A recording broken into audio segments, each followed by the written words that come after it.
Alla conferenza stampa al Comune di Ribera per il Pizza Fest c'è Giuseppe Bartolomeo, noto commerciante, sponsorizza lei la manifestazione, ma fa parte anche di un'iniziativa che organizza sull'educazione stradale venerdì 14 settembre, un'iniziativa sicuramente importante dove lei tra l'altro regalerà anche dei caschi a dei ragazzi. Ecco, un'iniziativa che ha qualcosa, diciamo, anche con il suo passato, con la sua storia. Sì, io innanzitutto il mio passato perché come sapete ho perso un ragazzo di 21 anni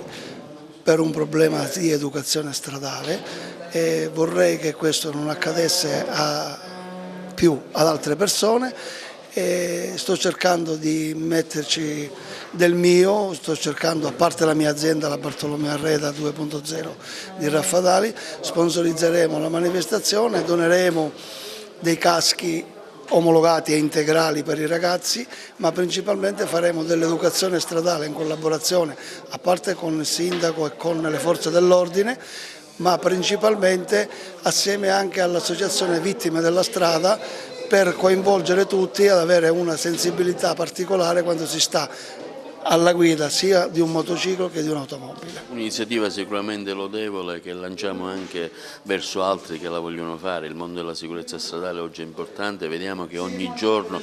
si leggono notizie di morti, di incidenti, diciamo un po' in tutta la Sicilia. Sì, perché si sottovaluta tantissima prevenzione, perché ognuno basta un poco di buonsenso quando si sta alla guida di qualunque mezzo per poter evitare tantissime stragi che sono veramente la piaga della nostra società.